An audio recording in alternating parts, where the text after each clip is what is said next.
Добрый вечер, шановные глядачи. З вами Александр Кнырович и «Атмосфера». Еўраопт страчвае прыбытак. У беларускіх ВНУ не хапае выкладчыкаў і студэнтаў, аддзеле вартавання Белкапсаюза давялося ўкінуць яго некалькі сотняў мільёнаў бюджэтных грошай. У гандлі падае доля айчынных тавараў, затое прэм'ер Галоўчынка упэўнены, што ў яго ўсё добра. І з добрых навінаў. Расце рынок новых аўтамабіляў і, як не дзіўна, імпарт варожых польскіх яблыкаў. Запарце гарбаты, зрабіце бутэрброд і сядайце на емчэй. Гэта «Атмасфера» і мы гаворым пра беларускую эканоміку проста. Паехалі! Лідар беларускага рознічнага гандлю кампанія «Еўраопт» адсправаздачылася за першае паўгоддзе. І тамака без нечаканасцяў. Выручка вырасла на тыя самыя 11%, як і агулам гандаль у краіне, і дасягнула 1 мільярда 300 мільёнаў долараў. Кампанія аб'ектыўна добра кіруе сваімі фінансамі. За паўгода істотна скараціла свае пазыковыя абавязанні і цяпер мае некепскую фінансавую форму. Але вось жа парадокс. Упаў прыбытак. Прыбытак менавіта ад асноўнай дзейнасці упаў на 5,7%. Каму мусяць падзякаваць заснавальнікі за гэтыя вынікі? Правільна, таму, хто прыняў геніяльную пастанову пра дзяржаўнае рэгуляванне цэнаў. Рэнтабельнасць продажу «Еўраопту» ў першым паўгоддзі склала 5,3%, а было больш за 8. Буслік склаў крылы. На гэтым тыдні была вызначаная сума стратаў ягоных кантрагентаў, банкаў і пастаўнікоў – 30 мільёнаў рублёў. Пра велічыню стратаў вострава Чысціні мы даведаемся потым. «Еўраопт», дзякуючы памеру і пазіцыі на рынку, вытрымае, але і яму гэтая гасударовая ласка каштуе сотні мільёнаў долараў. Белкапсаюз атрымае 240 новых аўтамабіляў. Я не памыліўся. Гэтая хранічна стратная дзяржаўная структура не купіць так патрэбныя ёй прычэпы маску-пава, а менавіта атрымае бясплатна. І не толькі гэтыя плюшкі, прадугледжаныя новым указам ад 5 жніўня нумар 309 аб падтрыманні арганізацыі дзяржаўнай спажывецкай кааперацыі. Тамака яшчэ шмат чаго цікавага, каштоўна. Таму ў дзяржаўных кааператараў свята. Чым менавіта яны цешацца? Белкапсаюз. Здавалася б, бессэнсоўны набор літараў. Нехта так выпадкова накідаў і атрымалася дзіўнае слова. Але не. У савецкія часы гэта была вельмі сур'ёзная арганізацыя, што існавала практычна паралельна з іншымі відамі дзяржаўнага гандля. Сама сутнасць паняцця спажывецкая кааперацыя у тым, што мы з вамі збіраемся разам, уносім паі для таго, каб забяспечыць сябе асабіста нейкую карысную для нас прадукцыю, паслугамі. І сам па сябе рух спажывецкай кааперацыі пачаўся яшчэ ў 19 стагоддзі, задоўга да кастрычніцкага пераварота і стварэння беларускай ССР. Сёння гэты аскепак Савецкага Саюзу ў сучаснай Беларусі выконвае зусім іншыя функцыі. Калі верыць сайту Белкапсаюзу, то гэта камерцыйная арганізацыя, што часткова выконвае сацыяльныя функцыі, самае галоўнае з якіх гэта праца аўтакраву, забеспячэнне жыхароў не самых развітых вёсак, а ў летні час і дачных кааператываў прадуктамі першай неабходнасці. Астатнія функцыі для гэтай арганізацыі другасныя. Яна ж, напрыклад, у летні час купляе ў насельніцтва садавіну і гародніну, але сума гэтай закупкі 500 мільёнаў рублёў, або ўсяго 15% ад агульнага аб'ёму дзейнасці. А што там з астатнімі лічбамі? Давайте зазірнем.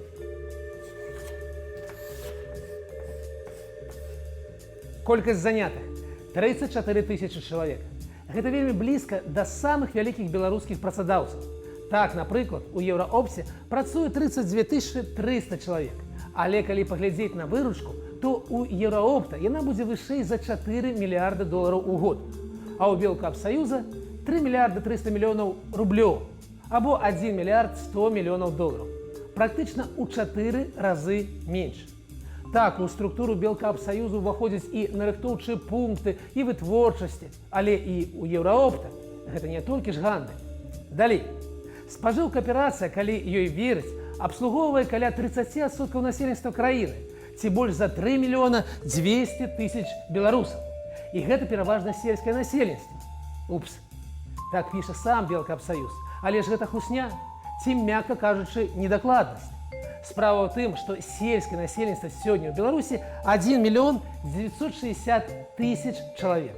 І паводле нашага заканадаўства, калі ў населеным пункце жыве больш за 200 асобаў, там мусіць быць стацыянарная крама. І гэта не заўсёды крама кааперацыі. а часта прыватная гандлёвая кропка. І нават сайт Еўраопту паведамляе, што ў сельскай мясцовасці працуюць 210 крамаў Еўраопт і хіт, а таксама 50 аўтамагазінаў. Еўраопт, не Белкапсаюза. Так што тут Белкапсаюз зусім не адзіны, атрымліваецца так. І статыстыка гэта пацвярджае. З больш як 4500 магазінаў Белкапсаюза менш за палову, 2200 працуюць у сельскай мясцовасці. Прабачце, а гарадскія крамы у вас таксама планава стратныя? А чаму? У Белкапсаюза 513 аўтамагазінаў, што абслугоўваюць больш як 450 тысяч чалавек у 13 800 населеных пунктах. Кіраўніцтва Белкапсаюзу, выпрошваючы чарговыя грошы з бюджэту, паказвае, што аўтакрамы абслугоўваюць 11 300 населеных пунктаў, дзе жыве да 50 чалавек, а ў кожным з 5300 менш за 10 жыхароў. Дзе ж тут прыбыткі? А ў весну і ўлетку дадаецца яшчэ 1500 новых кропак на мапе. Аўтакрамы пачынаюць абслугоўваць дачныя кааператывы і садовыя таварыства. І таму ім зноў патрэбны грошы. Колькі? Давайте зазірнем у гэты самы указ. 240 новых фургонаў на суму 60 мільёнаў рублёў. За грошы? Не. Банк развіцця заплаціць быццам бы ў крэдыт, але для Белкапсаюза гэты крэдыт стане толькі ў 2%. Астатні заплаціць бюджэт, то бок шараговыя беларусы.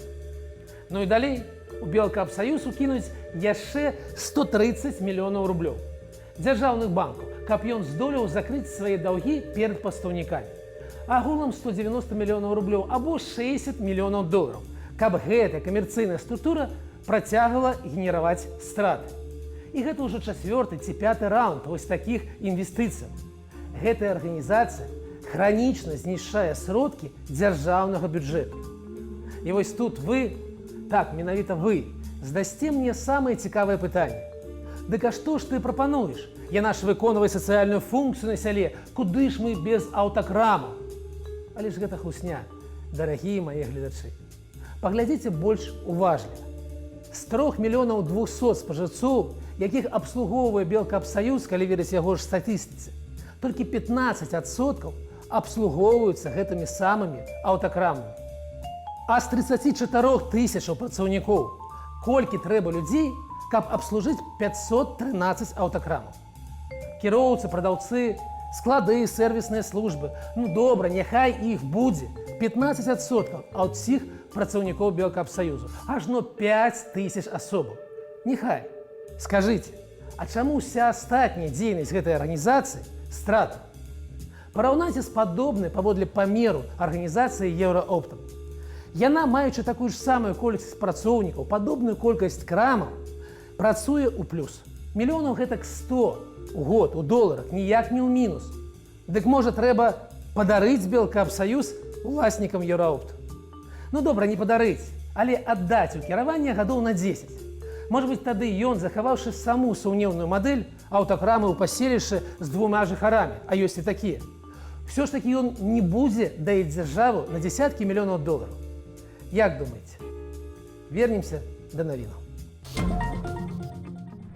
А ў беларускіх ВНУ актыўна падае колькасць выкладчыкаў. Калі ў 2019 годзе было амаль 20 тысячаў чалавек, то цяпер 2300 з іх ужо працуюць дзесьці ў іншай сферы. Але і студэнтаў на 15% паменшала. Такая дэмаграфія. Сітуацыю маглі б выратаваць замежнікі, але і тут кепска. Колькасць замежных студэнтаў таксама ўпала на 900 чалавек. І калі 5 гадоў таму больш за ўсё студэнтаў было з Туркменістану звыш 10 тысячаў, то цяпер у лідарах Кітая больш за 6 тысяч чалавек. А з Туркменістану толькі крыху больш за 2000. Як думаеце, чаму?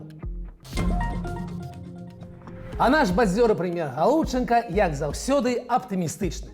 Перагрэў эканомікі? Які перагрэў? Адказаў ён пытаннем на пытанне журналістаў. Усё пад кантролем, эканоміка расце, інфляцыя пад тым самым кантролем, а гэта ўсё злыя галасы. Не звяртайце ўвагі. Можна, канешне, і не звяртаць. Ні на неадэкватны пусты рост заробкаў і спажывецкага крэдытавання, ні на запаволенне тэмпаў росту прамысловасці, ні на праблемы з продажамі ў Расіі і Кітаі, ні нават, вось такія звесткі. Доля айчынных тавараў у гандлі рэзка ўпала з 61 до 58%. 3% пункты. а гэта сотні мільёнаў долараў. І калі суаднесці з гэтым жа паказнікам 10 гадоў таму, у 2014, то падзенне будзе адразу на 12 працэнтных пунктаў. Тады гэты ўзровень быў 70%. А так сапраўды, ўсё добра, цудоўная маркіза. І яшчэ крыху навінаў. Варожыя польскія яблыкі прорваліся на беларускі рынок і устанавілі рэкорд – амаль 3 мільёны кілаграмаў за месяц. Гэта як? Ты іх за дзверы, а яны ў акно. У ліпені Беларусь была галоўным экспартным рынкам для польскіх яблыкаў. Пры гэтым каля 70% палякаў выступаюць за поўнае закрыццё межаў для грузавых зносінаў паміж нашымі краінамі. Парадокс. Яшчэ адзін рэкорд. Аўтарынак у Беларусі ірвануў кудысьці за аблокі. У ліпені была прададзена неймаверная колькасць новых жалезных каней – 4800. Рэкорд за апошнія 3 гады. І эксперты сцвярджаюць, што гэта яшчэ не канчатковая лічба. Абмежаванне на экспарт аўтамабіляў з Еўропы, у тым ліку былых ва ўжыванні, адбіваецца на попыце вось такім дзіўным чынам. Так што каму вайна, а каму рэкордны рост продажу. Толькі радавацца з гэтага мусяць найперш нашыя старэйшыя кітайскія таварышы. Менавіта яны зарабляюць на такім рэкордным росце. І наша крыху забытая рубрика Качанова. На гэты раз сама Наталья Івановна правяла ў сябе ў Мінску асабісты прыём грамадзянаў. Да яе дабралася жыхарка Гомля з цікавым пытаннем. Да ёйнай асабістай каналізацыйнай сеткі падлучыліся суседзі і гарадскі гатэль. Якая загадкавая історыя, пагадзіцеся. Як ва ўласнасці простай жыхаркі буйнога абласнога цэнтру аказалася каналізацыя, здольная вытрымаць нагрузку цэлага гатэлю. І хтосьці мае магчымасць зліваць сваё у чужую трубу без згоды ўладальніку. Ох, цёмная гісторыя. На жаль, матэрыял у выданні «Беларусь сегодня» абрываецца менавіта на гэтым месцы. Наталья Івановна паабяцала разабрацца ў гэтай гомельскай каналізацыйнай анамаліі. Спадзяюся, праца на пасадзе кіраўніка Беларускай палаты лордаў ёй у гэтым не будзе замінаць.